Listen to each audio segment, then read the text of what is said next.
À 16 ans, Florence ne connaissait de la vie que l'odeur de la javel et le bruit du balai. Dans sa famille, l'école était un trône réservé aux garçons. Elle n'était que l'ombre qui servait, nettoyant les traces d'un avenir auquel elle n'avait pas le droit de rêver. Son seul refuge s'appelait Rachid. Il était son premier « je t'aime », sa première évasion. Quand il la regardait, elle n'était plus la servante. Elle était une reine.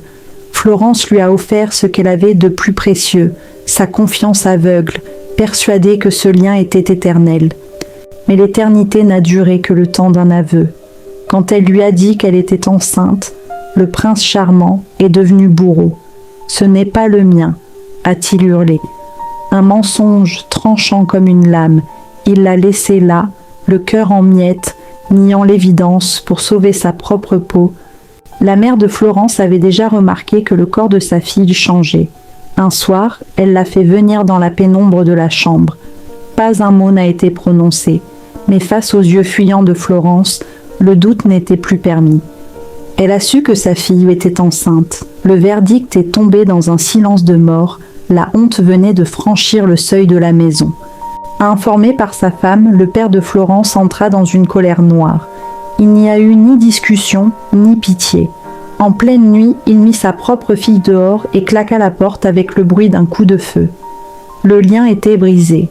À 16 ans, Florence se retrouvait seule dans la rue, abandonnée par celui qui devait la protéger. Ce vieux gobelet en métal qu'elle serre contre elle ne contenait pas d'eau, mais la mort.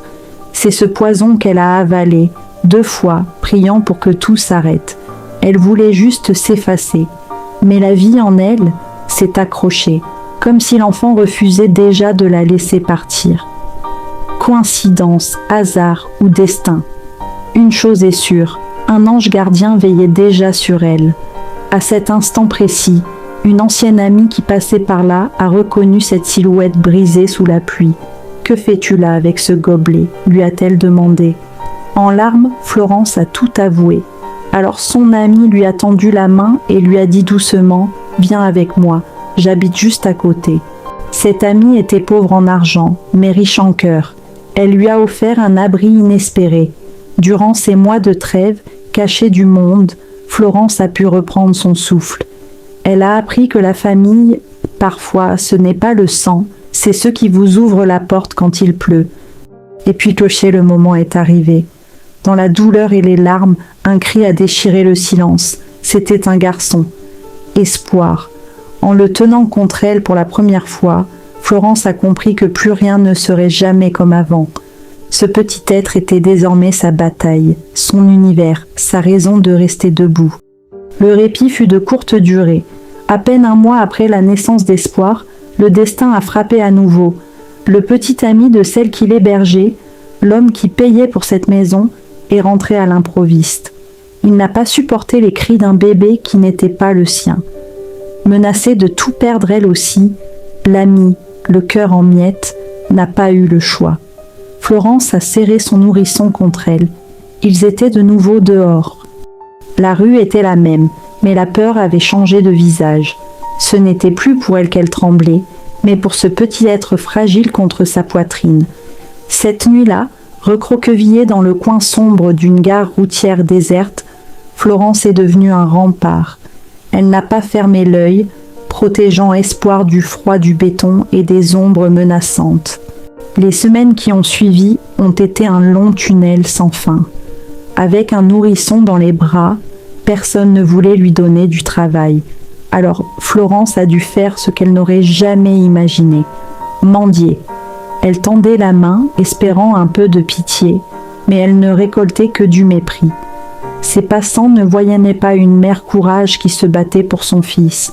Ils ne voyaient qu'une fille perdue, une erreur de la société. Leur regard la tuait à petit feu. Un jour, alors qu'elle touchait le fond, une paire de chaussures s'est arrêtée devant elle. Pas pour jeter une pièce, mais pour s'accroupir. C'était Franck. Il a posé une question simple que personne n'avait posée. « Pourquoi es-tu là ?» Florence, brisée par les hommes, a d'abord eu peur, serrant Espoir plus fort. Mais Franck avait une douceur rare dans la voix. Il lui a proposé l'impossible, venir chez lui, juste parce qu'il ne supportait pas de voir un bébé dormir dans la poussière. Malgré la peur qui lui nouait le ventre, et surtout cette méfiance envers les hommes nés de tant de trahisons, Florence n'avait pas vraiment le choix. Pour la survie de son fils, elle a suivi Franck. Mais ce risque fut sa délivrance. Une fois la porte refermée, l'eau chaude a lavé bien plus que la crasse des trottoirs. Elle a emporté l'humiliation. Ce soir-là, en regardant Espoir dormir dans des draps propres, Florence a compris qu'elle était enfin en sécurité. Le lendemain matin, la peur l'a rattrapée dans la cuisine. Florence attendait le prix à payer. Dans son monde brisé, la gentillesse des hommes n'était jamais gratuite. Elle guettait le moment où il demanderait son dû. Mais Franck l'a juste regardée avec douceur. « Raconte-moi ton histoire, Florence. » Après une longue hésitation, les mots sont sortis, torrent de douleur retenu depuis trop longtemps. Franck a écouté en silence. Quand elle a fini, il n'a pas cherché à la toucher. Il a simplement dit ces mots qui ont tout changé. « Sache que tu es libre de partir si tu le veux. Je ne te demanderai jamais rien en échange de cette nuit. Mais tu peux rester ici. Je m'occuperai de toi et d'Espoir, comme s'il était mon propre fils. » 3 années se sont écoulées. Il a fallu du temps pour guérir des blessures du passé, mais Franck a tenu parole jour après jour. Il a aidé Florence à recoller les morceaux de sa vie. Grâce à lui, elle a enfin compris que tous les hommes n'étaient pas pareils. Aujourd'hui, quand elle regarde son fils rire aux éclats dans les bras de cet homme qui les a choisis, elle sait une chose, les liens du cœur sont parfois bien plus forts que ceux du sang. Après avoir traversé l'enfer, Florence et Espoir ont enfin trouvé leur paradis. Parfois, il faut tout perdre pour trouver l'essentiel. Si le parcours de Florence et Espoir a touché votre cœur et que vous souhaitez découvrir d'autres récits de vie inspirants, je vous invite à rejoindre notre communauté en vous abonnant. Merci d'avoir partagé ce moment avec nous.